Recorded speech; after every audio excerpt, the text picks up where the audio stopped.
தென் தமிழகத்தை நான் பார்த்து கொள்கின்றேன், எங்கிட்ட விட்டுருங்க அப்படிங்கிற வார்த்தையை பிரதமர் இன்னைக்கு சொல்லியிருக்காங்க. தென் தமிழகத்தினுடைய வளர்ச்சி என்னுடைய பொறுப்பு. மோடியினுடைய கேரண்டி, தென் தமிழகம் வளரும். இங்கிருந்து யாருமே எங்கேயும் வேலைக்கு செல்ல வேண்டாம். அந்த அளவுக்கு தென் தமிழகத்தை நான் வளர்த்தி காட்டுறேன். அவ்வளவு பெரிய சந்தோஷம் எங்களுக்கு. ஏன்னா இந்தியாவினுடைய ஒரு முக்கியமான பூமி நம்முடைய தென் தமிழகம். இன்னைக்கு திருநெல்வேலியில் கூட நம்ம சொன்னோம், செந்தமிழும் செந்நெல்லும் அப்படின்னு சொன்னாங்க ஐயா.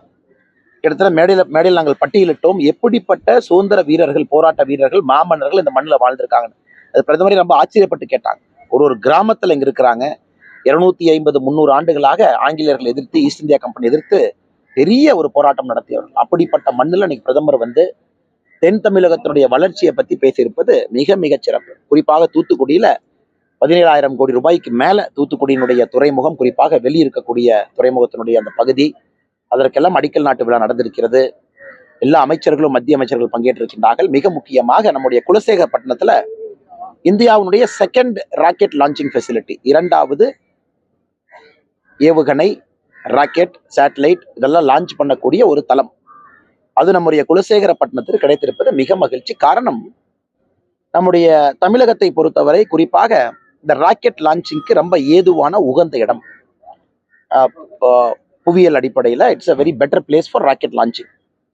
இன்னைக்கு நாம் இதை பார்க்கும் பொழுது பிரதமர் அவர்கள் அடிக்கல் நாட்டி இருக்கிறனால வேகமா இந்த வேலை முடிந்து மிக வேகமாக நம்முடைய குலசேகரப்பட்டினத்திலிருந்து இந்தியாவுடைய முக்கியமான rockets, PSLV, GSLV, foreign satellites எல்லாமே வேகமா இங்கிருந்து லான்ச் ஆகும். நம்ம குழந்தைகள் அங்கே போய் பார்க்கலாம். ஸ்ரீஹரிகோட்டாவுக்கு வந்து எவ்வளவு பேருனாலும் நம்மளால போக முடியும். அதனால மிகுந்த மகிழ்ச்சி. இன்னைக்கு பிரதமரே சொன்னாங்க, திமுக என்றாலே ஸ்டிக்கர் ஒட்டுவாங்க. மத்திய அரசனுடைய பேச்சுல சொன்னாங்க பிரதமர் தூத்துக்குடியில, மத்திய அரசனுடைய திட்டங்களுக்கெல்லாம் ஸ்டிக்கர் ஒட்டுற திமுக இன்னைக்கு வந்து ஒரு சைனீஸ் ஸ்டிக்கரை கொண்டு வந்து ஒட்டி வச்சிருக்காங்க. அதுவும் வந்து திமுகவினுடைய அமைச்சர் அனிதா ராதாகிருஷ்ணன் அவர்கள், தூத்துக்குடியை சார்ந்தவர், இன்னைக்கு முழு பக்க பத்திரிகை விளம்பரம் கொடுத்துருக்காங்க.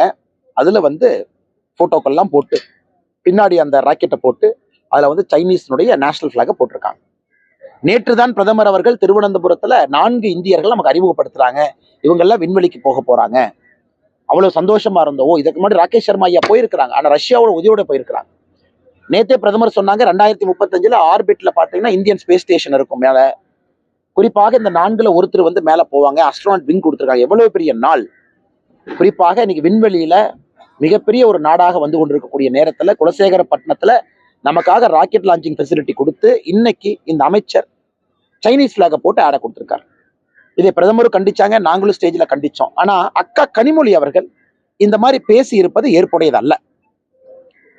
கனிமொழி அவர்கள் பாராளுமன்றத்தில் இருக்கிறாங்க, பார்லிமெண்ட்ல இருக்கிறாங்க, ஸ்டாண்டிங் கமிட்டியில் இருக்கிறாங்க, பல விஷயங்களை பாக்குறாங்க, நேஷனல் செக்யூரிட்டி பாக்குறாங்க. அவர்கள் பத்திரிகை நண்பர்கள்ட்ட தூத்துக்குடியில வந்து இல்ல சைனா என்ன எனிமி ஸ்டேட்டா, அக்ரெசர் ஸ்டேட்டா, அவங்க என்ன பிளாக் போட்டா என்ன தப்புன்னு கேட்கறாங்க. அதனால கனிமொழி அக்காவுக்கு ஒரே ஒரு விஷயத்த சொல்ல கடமைப்பட்டிருக்கேன். கனிமொழி அக்கா அவர்களே, ஒரு விஷயம் உங்களுக்கு தெரிஞ்சிருக்கும், இருந்தாலும் தமிழக மக்களுக்கும் இதன் மூலமாக தெளிவுபடுத்துகின்றோம். இந்தியாவுடைய முதல் ராக்கெட் லான்ச்சிங் ஃபெசிலிட்டியே தமிழ்நாட்டுக்கு தான் வந்துச்சு. ஸ்ரீஹரிகோட்டாக்கு போலிங்க. 1967-69 காலகட்டத்தில் அண்ணாதுரை ஐயா முதலமைச்சராக இருந்தபொழுது ப்ரொஃபசர் சதீஷ் தவான் இங்க வர்றாங்க, தமிழ்நாட்டிற்கு கொடுப்பதற்காக வர்றாங்க. அன்னைக்கு நம்ம கெட்ட நேரம். அண்ணா ஐயா அவர்களுக்கு தோள்பட்ட வலி. அவர்கள் வந்து மதியழகன் அமைச்சர் அவர்கள் இந்த மீட்டிங் அனுப்புறாங்க. இதை வந்து ரெடி டு ஃபயர் அப்படிங்கிற புத்தகத்துல நம்பி நாராயணன் அவர்கள், ப்ளூம்ஸ்பெரி பப்ளிகேஷன், அந்த புத்தகத்தை நம்பி நாராயணன் ஐயா பத்தி உங்களுக்கு தெரியும். ISRO ஸ்பை கேஸ்ல அந்த ஐயா பத்தி நம்ம எல்லாத்துக்கும் தெரியும். அந்த புத்தகத்தை எழுதியிருக்கிறாங்க, இன்எபிரேட்டட் அப்படின்னா குடித்து விட்டு, தள்ளாடி கொண்டு 2 நபர்கள் அவருடைய கையை பிடித்து தோள்பட்டை அழைத்து வந்துதான் மீட்டிங்லேயே உட்கார வைக்கிறாங்க மத்தியழகன் அவர்களை. அதை பார்த்தோன்னே சதீஷ் தவன் முடிவு பண்ணிட்டாரு, ஓ இந்த கேபினட்டுக்கு இந்த அமைச்சர் மீட்டிங்கே இந்த மாதிரி வர்றாரு, நம்ம தமிழ்நாட்டுக்கு இதை கொடுக்க கூடாதுன்னு ஆந்திரா கொண்டே ஸ்ரீஹரிகோட்டாவை கொடுத்துட்டு போயிட்டாங்க. இன்னைக்கு இவ்வளவு போராடி தமிழகத்திற்கு 2வது வந்திருக்கும் பொழுது அடிக்கல் நாட்டுற நாள்ல அதற்கு வந்து சைனீஸ் பிளாக் ஒட்டிட்டு எப்படி கனிமொழி அக்கா அதை பேசுறீங்க? தமிழ்நாட்டுக்கு துரோகம் செய்தது அன்னைக்கு இருந்த திமுக. 1967-69 கேபினெட் அன்னைக்கே ஒழுக்கமா உட்கார்ந்து ப்ரொஃபசர் சதீஷ் தவன் அவர்களுக்கு அந்த கான்பிடன்ஸ், ஒரு சென்சிட்டிவான ஒரு ஸ்பேஸ் விஷ் ப்ரோக்ராம தமிழ் மண்ணில் எங்களால் செய்ய முடியும், கம்பீரமா எடுத்துக்குவோம், நேஷனல் செக்யூரிட்டி பிரச்சனை வராதுன்னு அன்னைக்கு உத்தரவாதம் கொடுத்திருந்தா ஸ்ரீஹரிகோட்டா இன்னைக்கு கிடையாது. இன்னைக்கு தமிழ்நாடு தான், குறிப்பா நாகப்பட்டினம் இருந்திருக்கலாம். எனக்கு தெரியலீங்க நான் எந்த இடத்தை சூஸ் பண்ணாங்க. இன்னைக்கு நாம குலசேகரப்பட்டினத்தை சூஸ் பண்ணி இவ்வளவு விஷயங்களை செஞ்சுட்டு குறைந்தபட்சம் மன்னிப்பு கூட கேட்க முடியாத ஒரு திமுக இன்னைக்கு அதை நியாயப்படுத்தி பேசுவது எந்த விதத்திலே நாம் ஏற்றுக்கொள்ள முடியும்? அதனால இதை வன்மையாக கண்டிப்பது மட்டுமல்ல, திராவிட முன்னேற்ற கழகம் குறைந்தபட்சம் சொல்லணும், who are their masters? Chinese அவங்க மாஸ்டர்ஸா? அவங்களுடைய ஃபர்ஸ்ட் லாயல்ட்டி சைனாக்கு இருக்கா, இல்ல இந்திய அரசின் மீது இருக்கா, இந்திய மக்களின் மீது இருக்கான்னு அவங்க சொல்லணும்.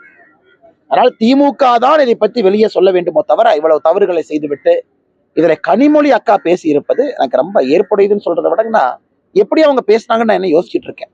இந்த விஷயத்த டிஃபெண்ட் பண்ணி வேற பேசுறாங்களே, வேறங்கண்ணா. தேர்தல் வர்றதுனால பிரதமர் சில திட்டங்களை அறிவிச்சிருக்காரு. ஆனா இது வரைக்கும் தமிழகத்துக்கு எதுவுமே செய்யல அப்படிங்கிற ஒரு குற்றச்சாட்டு. அவங்க பழைய காங்கிரஸ் ஆட்சி மாதிரி நினைச்சுக்கிறாங்க. 10 ஆண்டுகளா எதுவுமே செய்யாம மக்களுடைய வரிப்பணத்தை கொள்ளையடித்ததிலே கவனம் செலுத்திய திமுக கிட்டத்தட்ட 12 லட்சம் கோடி ரூபாய் காங்கிரஸினுடைய 10 ஆண்டு கால ஆட்சியிலே ஊழல் நடந்திருக்கு. 2004 to 14 2G கேஸ் உட்பட எல்லாம் சேர்த்து 12 லட்சம் கோடி ரூபாய். இன்னைக்கு கனிமொழி அக்கா பழைய காலம் மாதிரி நினைக்கிறாங்க. அவங்க ஆட்சியில் இருக்கும்போது எதுவும் செய்யல. 12 அமைச்சர்கள்னே, ஒருத்தர் 2 பேர் இல்ல, 12 பேர் கூட்டணி கட்சியோட சேர்த்து. ஆனா இன்னைக்கு நிலைமையை பாருங்க. மோடி ஐயாவுடைய 10 ஆண்டு கால காலத்துல தமிழகத்திற்கு எல்லாம் செய்திருக்கின்றோம், செய்து கொண்டிருக்கின்றோம், தொடர்ந்து பேசிட்டே இருக்கணும். எல்லா இடத்துலையும் மருத்துவ கல்லூரியிலிருந்து, விமான நிலையங்கள்ல இருந்து, துறைமுகத்திலிருந்து, மக்களுக்கு தேவையான அடிப்படை 6000 ரூபாய் விவசாய பெருமக்களுக்கு இருந்து, சிலிண்டருக்கு 300 ரூபாய் 200 ரூபாய் மானியத்திலிருந்து பேசிட்டே இருக்கலாம். முத்ரா கடன் 2 லட்சம் கோடியிலிருந்து பேசலாம். அதனால் கனிமொழி அக்கா பழைய உலகத்துல நின்று கொண்டு கனவு கண்டு கொண்டிருக்கின்றார்கள். இன்னைக்கு எல்லோருக்கும் தெரியும், மோடி அவர்கள் ஜனவரி மாசம் 2ஆம் தேதி திருச்சிக்கு வந்தாங்க, நாட்டு மக்களுக்கு திட்டத்தை அர்ப்பணிச்சாங்க. சென்னைக்கு வந்தாங்க, நாட்டு மக்களுக்கு திட்டத்தை அர்ப்பணிச்சாங்க. மதுரைக்கு வந்தாங்க, திட்டத்தை அர்ப்பணிச்சாங்க. பார்த்துக்கிட்டே இருக்கேன் நான் எத்தனை இடத்துல கம்ப்ளீட்டா தொடர்ந்து செய்து கொண்டிருக்கின்றார்கள். இன்னைக்கு வர்றாங்க, திட்டத்தை அர்ப்பணிக்கிறாங்க. மார்ச் முதல் வாரம் வரப்போறாங்க, திட்டத்தை அர்ப்பணிக்க போறாங்க. எதுவுமே செய்யாம திமுக கை கட்டி தமிழக உரிமையெல்லாம் விட்டு கொடுத்து விட்டு, ஜல்லிக்கட்டு தடையிலிருந்து எல்லாம் விட்டு கொடுத்துட்டு, இன்னைக்கு எலெக்ஷன் அப்ப திமுக பேசுது, ஓ மோடி அவர்கள் எலெக்ஷனுக்காக வர்றாங்க. மோடி அவர்கள் தமிழ் மக்கள் மீது அன்பு கொண்டிருக்கின்றார்கள், அதுக்காக வருகின்றார்களோ தவிர தேர்தலுக்காக எல்லாம் மோடி ஐயா பூ வரமாட்டாங்க. திமுக காணாமல் போகும் அப்படின்னு சொன்ன பலரை பார்த்துட்டோம். காணாமல் போகும் சொல்லி சொன்னவங்க தான் காணாமல் போயிருக்காங்க. ஆனா திமுக இதற்கு முன்பு 1991 எஸ்டி எவ்வளவு எம்எல்ஏ ஜெயிச்சாங்கண்ணா? 2 தானே, 2 ஜெயிச்சாங்க. 2014 எவ்வளவு ஓட் ஷேர் வாங்கினாங்க? அரௌண்ட் 20%. அதனால் திமுகவை பொறுத்தவரை அவர்கள் கூட்டணி கட்சியை நம்பி வண்டி ஓட்டிட்டு இருக்காங்க. பேரம் பேசி இந்த வண்டியில் ஏத்துங்க, இவங்களை வண்டியில் ஏத்துங்க. இன்னைக்கு நிலைமை எப்படின்னா, அந்த கூட்டணி கட்சியில் இருக்கிற சில கட்சிகளே இன்னைக்கு மீட்டிங் வர தயாரா இல்லை. டெல்லியில சொல்லிட்டாங்க, அங்க சொல்லிட்டாங்க, இங்க சொல்லிட்டாங்க, நாங்களாம் அடம்பிடிக்க போறோம், நான் கேட்கிற சீட்டை நீங்க கொடுக்கல. அதனால திமுகவை பொறுத்தவரை கூட்டணியை நம்பி இந்தியால ஒரு கட்சி 1949 ஆரம்பிக்கப்பட்ட கட்சி, 1957 இருந்து அரசியல்ல தொடர்ந்து இருக்கக்கூடிய கட்சி, கூட்டணி இல்லாம ஒரு தேர்தல் நின்றுருக்காங்களா? 1967 ராஜாஜியா வேணும், கம்யூனிஸ்ட் கட்சி வேணும், எல்லாத்தையும் சேர்த்து ஆட்சிக்கு வந்தாங்க. அதனால கனிமொழி அக்கா இவ்வளவு பேசுறவங்க கூட்டணி இல்லாம நாங்க திமுக நிக்க சொல்லுங்க, டெபாசிட் வாங்குறாங்களான்னு பார்ப்போம். அது சேலஞ்சு. 2024 சேலஞ்சு.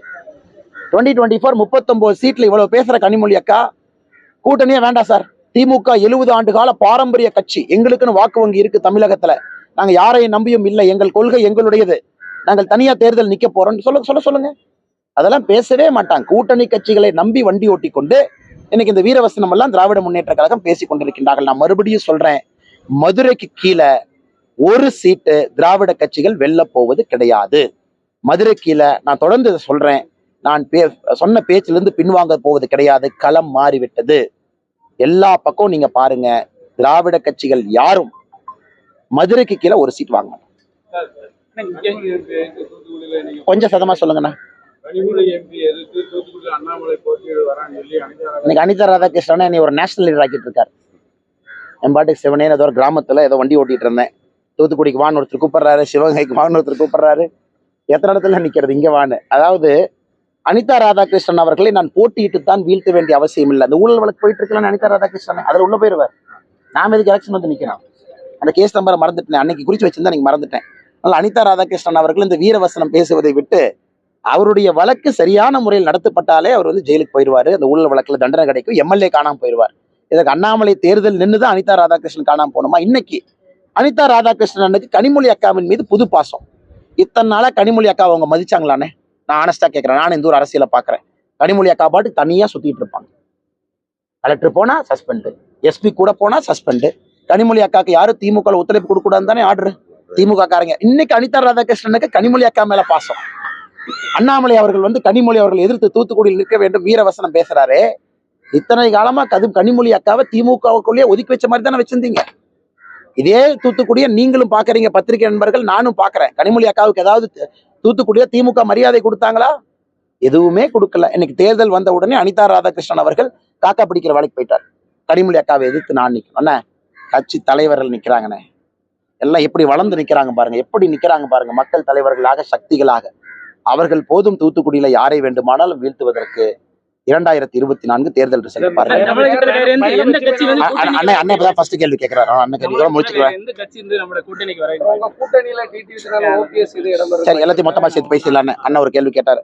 அண்ணே, எங்களை பொறுத்தவரை நீங்க பாக்குறீங்க, நேத்து பல்லடம் மேடை பார்த்தீங்க, இன்னைக்கு திருநெல்வேலி பாக்குறீங்க, சென்னை பார்க்க போறீங்க மார்ச் முதல் வாரத்துல. நாங்கள் எங்க இருக்கணுமோ இந்த நேரத்துல அங்க இருக்கும். அடுத்த வாரம் எங்க இருக்க வேண்டுமோ அங்க இருப்போம். தேர்தல் அறிவிக்கின்ற நேரத்துல எங்க இருக்க வேண்டுமோ அங்க இருப்போம். சோ நாங்கள் சரியான பாதையில எங்களுடைய குறியீடு அடிப்படையில சென்று கொண்டிருக்கின்றோம். இப்ப இருக்கணும், இங்க இருக்கணும், இங்க இருக்கணும். இன்னைக்கு மோடி அவர்கள் மீது அபரிதமான அன்பு. மோடி ஐயா சொன்னாருங்க பாருங்க. இன்னைக்கு திருநெல்வேலியில மோடி ஐயா சொன்னாரு பாருங்க, எனக்கு வந்து உங்களுடைய மொழி பேச தெரியல, ரொம்ப கஷ்டப்படுறேன், பேச வேண்டும் என்கின்ற ஆசை தமிழ் மொழியில இருந்தும் உங்களுக்கு மொத்தமா புரியலான்னு எனக்கு கவலையா இருக்கு. இருந்தும் அன்பை கொடுப்பதற்காக லட்சக்கணக்கில் வந்து நிக்கிறீங்க அப்படின்னு. அது மோடிஜி அவர்கள் உள்ளம் ததும்பி சொன்னாங்க. அதனால மக்களுக்கு மோடி ஐயாவின் மீது பெரும் அன்பு. அதனால நீங்க பாருங்க, பிரம்மாண்டமாக இருக்கும் 2024. தமிழக மக்கள் முடிவு செய்து விட்டார்கள் நாம் மோடியின் பக்கம் என்று. தலைவா ஃபிளைட் விட்டு போயிருவாங்க. அண்ணே, நம்முடைய நண்பர்களுக்கு நன்றி தெரிவித்து நடைபயணம் இது ஒரு மிக முக்கியமான பயணம். தமிழக பாரதிய ஜனதா கட்சியினுடைய வளர்ச்சிக்கு, தமிழக மக்களுக்கு கட்சி கொடுக்கக்கூடிய நம்பிக்கை. நடைபயணம் முடிந்திருக்கிறது. அடுத்த 60 நாட்கள் மிக கடுமையாக தொண்டர்கள் வேலை செய்ய போறாங்க. அதனால எங்களுக்கு பெரிய ஒரு நம்பிக்கை. தமிழகம் இந்த முறை மோடி ஐயாவின் பக்கம் நடத்தி பார்த்துருக்கீங்களாண்ணா? பல்லடத்துல பிரம்மாண்ட கூட்டம், நைட்டு மதுரையில மீட்டிங், அடுத்த நாள் காலையில தூத்துக்குடி மீட்டிங், அடுத்த நாள் காலையில இன்னைக்கு பாரதிய ஜனதா கட்சியினுடைய சக்தி என்னன்னா, ஒரு பிரதமரை 2 நாட்கள்ல 4 இடத்துல பிரம்மாண்டமான கூட்டம் வைத்து நடத்தும் அளவுக்கு பாரதிய ஜனதா கட்சி வளர்ந்துருக்கு. அதான் எங்களுக்கு சந்தோஷங்கண்ணா. அதாவது எல்லா மாவட்டத்திலும் தனித்தன்மையாக. தூத்துக்குடி பாருங்க எவ்வளவு பெரிய ரெஸ்பான்ஸ். மோடி ஐயா 35 நிமிஷம் தாமதம். மக்கள் மோடி ஐயா அவங்ககிட்ட பேசுறாங்க, 35 மினிட்ஸ் டிலே. இங்க 20 நிமிஷம் தாமதம். டெல்லியில இருந்து அவங்களுடைய செக்ரட்டரி கூப்பிட்டு கேட்டாங்க, தாமதம் ஆயிடுச்சு, என்ன காரணம்? நான் சொன்னேன், ஐயா அங்க 35 நிமிஷம், இங்க 20 நிமிஷம், தப்பு எங்க மேல இல்ல. மக்கள் ஆர்ப்பரிக்கிறாங்க, மோடி ஐயா பேசுறாங்க, அதுக்கு எக்ஸ்ட்ரா போயிருதுன்னு. அந்த அளவுக்கு ஒரு உற்சாகம் இருக்குங்கன்னா, கட்சியும் அந்த அளவுக்கு வளர்ந்திருக்கின்றோம். ஒரே இடத்துல ஒரே நாள்ல மோடி ஐயாவை 6 இடத்திற்கு கூட்டி போவதற்கும் நாங்கள் தயார். அந்த அளவுக்கு இன்னைக்கு கட்சி வளர்ந்திருக்கு. அதனால் 2024 ஒரு சரித்திர தேர்தலா இருக்கும். நம்ம நன்றி. நடத்தி பார்த்துருக்கீங்களாண்ணா? பல்லடத்துல பிரம்மாண்ட கூட்டம், நைட்டு மதுரையில மீட்டிங், அடுத்த நாள் காலையில தூத்துக்குடி மீட்டிங், அடுத்த நாள் காலையில இன்னைக்கு பாரதிய ஜனதா கட்சியினுடைய சக்தி என்னன்னா, ஒரு பிரதமரை 2 நாட்கள்ல 4 இடத்துல பிரம்மாண்டமான கூட்டம் வைத்து நடத்தும் அளவுக்கு பாரதிய ஜனதா கட்சி வளர்ந்திருக்கு. அதான் எங்களுக்கு சந்தோஷங்கண்ணா. அதாவது எல்லா மாவட்டத்திலும் தனித்தன்மையாக. தூத்துக்குடி பாருங்க எவ்வளவு பெரிய ரெஸ்பான்ஸ். மோடி ஐயா 35 நிமிஷம் தாமதம். மக்கள் மோடி ஐயா அவங்ககிட்ட பேசுறாங்க, 35 மினிட்ஸ் டிலே. இங்க 20 நிமிஷம் தாமதம். டெல்லியில இருந்து அவங்களுடைய செக்ரட்டரி கூப்பிட்டு கேட்டாங்க, தாமதம் ஆயிடுச்சு, என்ன காரணம்? நான் சொன்னேன், ஐயா அங்க 35 நிமிஷம், இங்க 20 நிமிஷம், தப்பு எங்க மேல இல்ல. மக்கள் ஆர்ப்பரிக்கிறாங்க, மோடி ஐயா பேசுறாங்க, அதுக்கு எக்ஸ்ட்ரா போயிருதுன்னு. அந்த அளவுக்கு ஒரு உற்சாகம் இருக்குங்கன்னா, கட்சியும் அந்த அளவுக்கு வளர்ந்திருக்கின்றோம். ஒரே இடத்துல ஒரே நாள்ல மோடி ஐயாவை 6 இடத்திற்கு கூட்டி போவதற்கும் நாங்கள் தயார். அந்த அளவுக்கு இன்னைக்கு கட்சி வளர்ந்திருக்கு. அதனால் 2024 ஒரு சரித்திர தேர்தலா இருக்கும். ரொம்ப நன்றிங்க.